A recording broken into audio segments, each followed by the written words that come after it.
Good morning and welcome to my kitchen.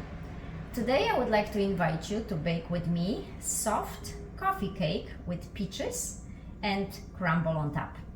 I have clients who love this cake and they say it's heavenly, so I hope you will enjoy it. Thank you for watching. Coffee cake with peaches. I need 3 cups of all-purpose flour, which is 400 grams, 1 cup of sugar, 3/4 of a cup of oil, and I use the grapeseed oil as it doesn't have much aftertaste. It's very gentle. 300 milliliters of plain yogurt, which is more than 1 cup, 2 teaspoons of baking powder, half a teaspoon of vanilla extract, or if you have vanilla sugar you can use that instead, 4 eggs, and 1.5 cans of peaches. And that's what I need for my delicious cake. There will be a crumble coming, so I will do the crumble once my cake batter is ready. First thing I do is have my eggs with sugar and beat them on higher speed for about 7-8 minutes. I'll show you how it looks like after that time. And I'm gonna be using high-tech today. I have KitchenAid, but it's so heavy I don't like carrying it for small projects, so today I'm old-fashioned and I'm just gonna be using my old mixer, high-tech mixer. And my way of making my hands free is right here. If anybody wants to use it, it works. So again, sugar and eggs only. And that will take the longest, about 7-8 minutes. Once I'm done with it, I'll come closer and show you how it looks like.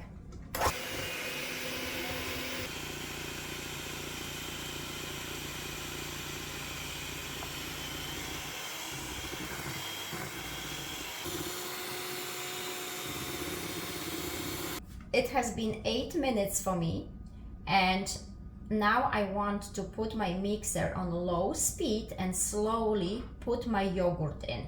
Once I put the yogurt in, I'll do the same thing with the oil. Slowly pour it in on lowest speed. While my eggs and sugar were beating here, mixing, I have put 2 teaspoons of baking powder in here and got my peaches ready. Wherever I find bigger slices, I cut them in half so they are a little bit smaller and it's easier to put it in the dough. Okay, so now time for the oil.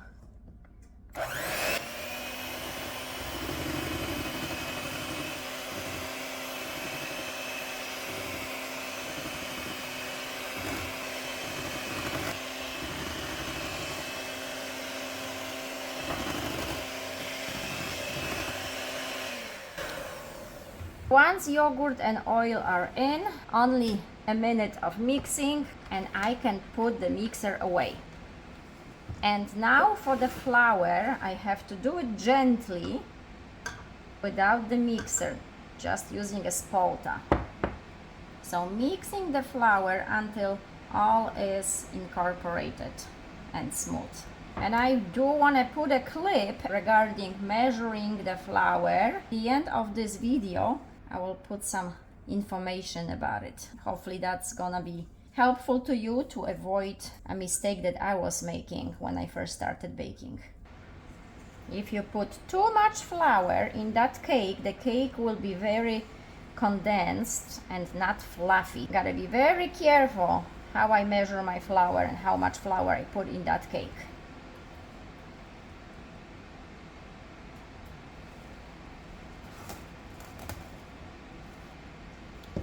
Okay, and I've got a dish.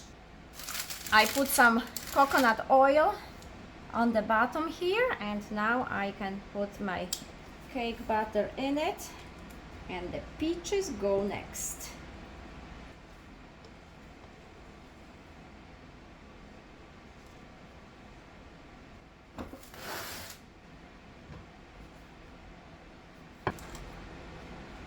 I want to put my peaches close to each other because the cake will puff up, grow while baking. It will double in size, and I want moisture. Every piece you have, you cut for your guests or yourself, has those yummy peaches in. And this is what makes the cake so delicious. Don't be afraid to push in, because you want the peaches to be in the middle of the cake, not just on top of it. And now it is time for the crumble. For the crumble, of course, I need some butter. I have about 2 tablespoons, 3 tablespoons of flour, and about 3 tablespoons of sugar. But I want to mix a little bit of brown sugar, so I'll put 2 of the white sugar and 1 of the brown sugar. It is really the consistency you're looking for. So once you incorporate all the ingredients here, the butter with flour and sugar, you will have a better idea if you need anything else. Butter, of course, serves as a glue to connect it all together. You have the right consistency. And then once you know, you won't need to measure. You will just feel it in your hands. Most of the time I do use cold butter from the fridge. It works better. If it's too gooey, sprinkle a little bit more flour on it.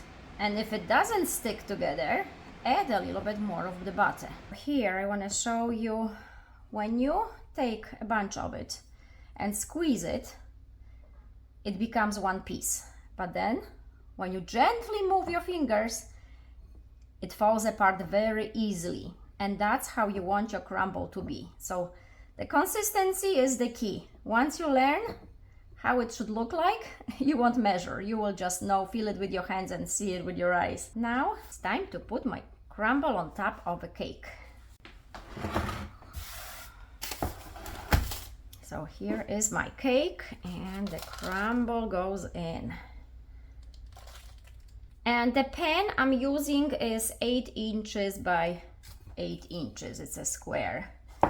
If you want your cake to be a little bit lower, not as high as mine, you can use a bigger pan, but don't be using more than 10 inches because then it's gonna be really flat.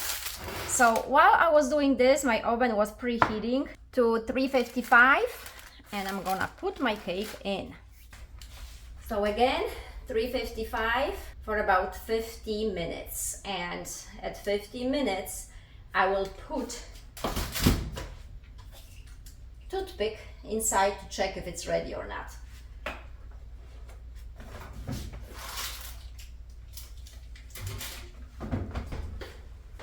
Okay, timer. I'm gonna set it up for 45. I always like to have 5 minutes just for the check. And the toothpick, you know how it works. You put it in. If it's nice and dry, nothing sticks to it, it means that your cake is ready. If you have the cake batter sticking to the wood, then it means it needs a few more minutes. Okay, I will see you later. When I checked at 45, the cake wasn't quite ready. So now it's 50 minutes. And it's time for my final test. The stick is clean, dry, it means cake is ready. So for me it was exactly 50 minutes. Every oven is just a tiny bit different. This year I went through 3 of them. I have bought Samsung, the one that you can divide one oven into 2, or take the divider out and have one big space as one oven. Computerized, and it was 20 degrees higher than it was supposed to be. And after I did configure it and set it up the right way, it wasn't distributing the heat the right way, so the bottom of my breads or anything I baked burned. The top, still white. So I exchanged it for another one. So this is my second new oven that I bought. It's LG. So far, so good. I'm still learning, but 50 minutes for me at 355 was exactly what I needed. Once it cools off, I will cut it and show you how it looks like on the inside. Thank you.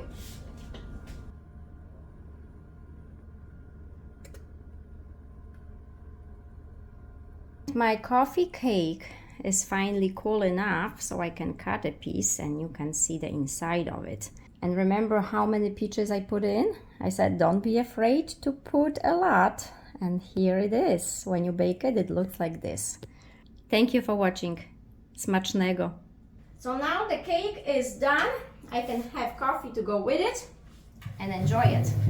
And I apologize for the for the hair, but it's summertime in Florida. Humidity is through the roof. You can look like $1 million in the morning when you groom yourself, and then 5 minutes later your hair is all over the place. Thank you for watching. Bon appetit. Smacznego. Until next time.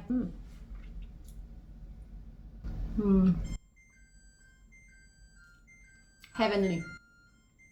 Cheers.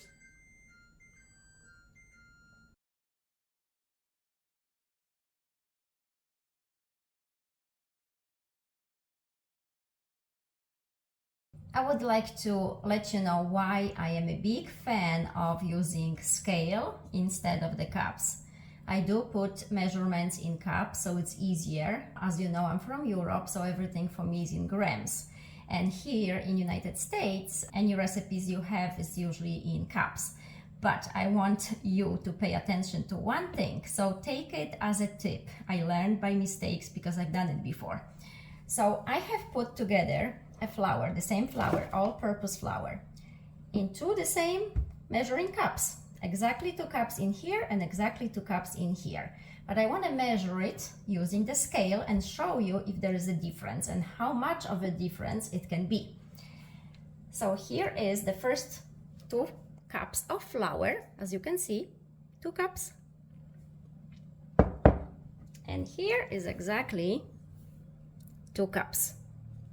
All around, no cheating. And I will turn on, and there's nothing here. My scale, so it's set to 0. Maybe I should show you. So it's set to 0. If you can see. Okay, and I will put the first 2 cups in. And it says it is 248 grams. So now I will take this into a different cup, and it's empty. Put it back. It comes back to 0. And now the other 2 cups. All of it.